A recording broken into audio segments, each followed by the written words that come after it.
दोस्तों क्रीमिका बिस्किट और English oven bread Bharat की बेकरी इंडस्ट्रीज में एक बहुत बड़ा ब्रांड है। दोस्तों आज इनका सालाना टर्नओवर 1000 करोड़ से भी ज़्यादा का होता है और कंपनी आज देश ही नहीं बल्कि 64 से भी ज़्यादा देशों में अपने कारोबार को करती है। लेकिन दोस्तों इस कंपनी की शुरुआत केवल 300 रुपये से एक महिला ने की थी और वो भी उन्होंने अपने घर के किचन से अपने शुरुआती प्रोडक्ट बनाकर लोगों को बेचे थे, जिससे उन्होंने आज इतना बड़ा 6000 करोड़ का एम्पायर खड़ा किया। तो दोस्तों क्या उनको परेशानी आई, क्या उन्होंने बिजनेस स्ट्रेटेजी लगाई, जानने को मिलेगा सब कुछ आज की इस वीडियो में। अगर आप चैनल पर पहली बार आए हैं तो हमारी इस छोटी सी यूट्यूब फैमिली के साथ जुड़कर इसको और भी बड़ा करें ताकि आपको भी ऐसी बिजनेस रिलेटेड वीडियोज़ लगातार मिलती रहें। दोस्तों बात है आज़ादी से पहले की। कराची में रजनी वेक्टर का जन्म हुआ था और उनके जो पिता थे वो सरकारी नौकरी किया करते थे कराची में। लेकिन कुछ सालों के बाद साल 1947 में देश का विभाजन हो गया और पाकिस्तान एक अलग देश बन गया। इसीलिए रजनी वेक्टर वापस से दिल्ली में आकर रहने लगी और कुछ ही समय बाद उनकी जो शादी थी पंजाब में हो गई। तब उनकी उम्र केवल 17 वर्ष की थी। इस तरह से उनका गृहस्थ जीवन काफ़ी जल्दी ही शुरू हो गया। लेकिन उनको खाना बनाने का, बिस्किट या इस तरह के बेकरी आइटम बनाने का काफ़ी ज़्यादा शौक़ था और उन्होंने अपने इस शौक़ को एक बिजनेस में कन्वर्ट करने का फैसला कर लिया। लेकिन अब बात थी कि उनको पूरी तरह से परफेक्ट होना था, इसीलिए उन्होंने पंजाब एग्रीकल्चर यूनिवर्सिटी से एक बेकिंग का कोर्स किया जिसमें उन्होंने आइसक्रीम, बेकरी प्रोडक्ट, इस तरह के जो आइटम थे उनको बनाने की ट्रेनिंग ली। अब इन्होंने ट्रेनिंग तो ले ली थी, प्रोडक्ट बनाने भी अच्छी तरह से सीख लिए थे, लेकिन अब इनको अपना बिजनेस शुरू करने के लिए काफ़ी सारे पैसों की ज़रूरत थी जो ऑब्वियसली इनके पास थे नहीं। इसीलिए इन्होंने अपने उस बिजनेस प्लान को थोड़ा अलग तरीके से एग्जीक्यूट किया। शुरुआत में दिवाली पर और जो तीज त्यौहार होते थे वहाँ पर एक मेला लगा करता था इनके घर के पास में। तो इन्होंने अपना एक छोटा सा स्टॉल लगाया और उस स्टॉल में अपने बेकरी प्रोडक्ट को बनाकर फिर वहाँ मेले में उसको बेचा करती थी। लोगों को इनके जो प्रोडक्ट थे वो काफ़ी पसंद भी आया करते थे। तो इस तरह से इनकी जो कमाई थी वो धीरे धीरे इस तरह से शुरू होने लगी। धीरे धीरे इन्होंने कुछ सालों तक ऐसे ही स्टॉल लगाकर अपने प्रोडक्ट को बेचा।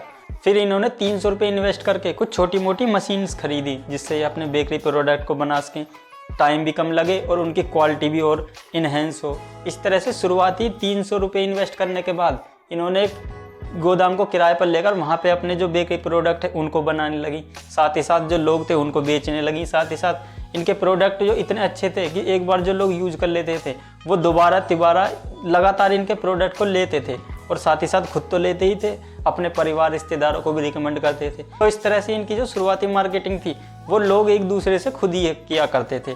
लेकिन अब कुछ साल तक इन्होंने अपने इस काम को इसी तरह किया और उससे कुछ सेविंग्स भी इकट्ठी हो गई। इसीलिए इन्होंने साल 1978 में अपनी एक नई कंपनी चालू की जिसका नाम इन्होंने रखा मिसेस वेक्टर फूड लिमिटेड।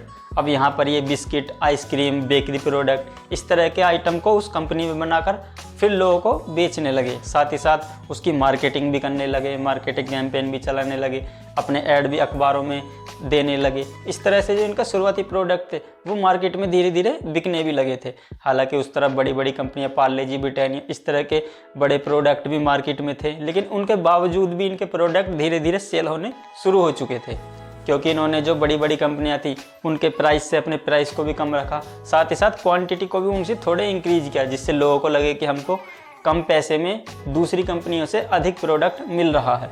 अब जब इनके प्रोडक्ट अच्छे खासे बिकने शुरू हो गए तो इन्होंने अपने प्रोडक्ट पोर्टफोलियो को और भी बड़ा किया। जहाँ पहले आइसक्रीम और बेकरी प्रोडक्ट में भी कुछ चुनिंदा आइटम ही बनाते थे, अब ये प्रोडक्ट की रेंज को धीरे धीरे बढ़ाने लगे थे। एक तरफ इन्होंने बिस्किट में अपना नया ब्रांड क्रीमिका लॉन्च किया जिसमें ये क्रीम बिस्किट, कुकीज बिस्किट इस तरह के अलग अलग वैरायटी के बिस्किट भी बनाने लगे। साथ ही साथ इन्होंने अपना एक और नया ब्रांड लॉन्च किया जिसका नाम इन्होंने रखा इंग्लिश अवन। इसमें ये प्रीमियम क्वालिटी के ब्रेड और बन्स को बनाकर फिर मार्केट में बेचने लगे जो एक काफ़ी प्रीमियम सेगमेंट भी माना जाता है। इस तरह से इनका जो ये दोनों प्रोडक्ट थे ये काफ़ी ज़्यादा हिट हुए। साथ ही साथ इन्होंने इनकी काफ़ी ज़्यादा मार्केटिंग भी की और इनका कारोबार इस तरह से चल निकला। अब 1990 के दौर में इनकी फैमिली के जो और मेंबर थे वो भी कंपनी में इन्वॉल्व हुए और कंपनी में उनके इन्वॉल्व होने से कंपनी की ग्रोथ और भी तेज़ी से हुई क्योंकि उन्होंने नई नई जो स्ट्रेटजी थी उन पर काम करना शुरू किया।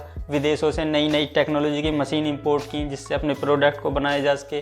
साथ ही साथ अपनी लैब बनाई जिनमें क्वालिटी टेस्ट करके अपने प्रोडक्टों को और भी ज़्यादा सेफ बनाया जा सके। इस तरह से इन्होंने काफ़ी ज़्यादा फिर फेरबदल अपनी कंपनी में किए जिससे इनके प्रोडक्ट और भी अच्छे बने। साथ ही साथ लोगों ने भी उनको काफ़ी ज़्यादा पसंद किया। साथ ही साथ इन्होंने अपने डिस्ट्रीब्यूशन नेटवर्क को भी काफ़ी ज़्यादा स्ट्रॉन्ग किया जिससे कि आज ये लगभग भारत के 23 राज्यों में अपने प्रोडक्ट को आसानी से सेल कर रहे हैं। और इतना ही नहीं, आज देश में जितनी भी मशहूर फास्ट फूड चेन है, चाहे मैकडोनल्ड हो, बर्गर किंग हो, इस तरह के जितनी भी कंपनियां हैं, आज उनको रॉ मटेरियल यानी कि जितने भी उनमें बन और ब्रेड, पिज्ज़ा में लगाने वाली जो बेस होता है, वो आज यही कंपनी उनको प्रोवाइड कराती है, जिससे भी कंपनी को अच्छा खासा रेवेन्यू जनरेट होता है। और इसी के साथ साथ कंपनी की देश के 23 राज्यों में मौजूदगी तो है ही, साथ ही साथ विदेश में भी 64 से ज़्यादा देशों में कंपनी के जो प्रोडक्ट हैं वो आज सेल होते हैं, जिससे भी कंपनी को अच्छा खासा रेवेन्यू जनरेट होता है। इस तरह से कंपनी आज लगभग 6000 करोड़ से भी ज़्यादा की बन चुकी है। और रजनी वेक्टर की इन्हीं उपलब्धियों को देखते हुए इनको पद्मश्री पुरस्कार भी दिया गया, साथ ही साथ और भी कई सारे अवार्ड इनको दिए जा चुके हैं अपने इस काम के लिए। तो दोस्तों, इस तरह से कभी अपने किचन से प्रोडक्ट बेचने वाली महिला, जिसने केवल 300 रुपये इन्वेस्ट करके आज लगभग 6000 करोड़ का साम्राज्य खड़ा कर दिया है। तो दोस्तों, आज की इस वीडियो में इतना ही। वीडियो कैसी लगी कमेंट में अपनी राय जरूर दें। Thanks for your valuable time.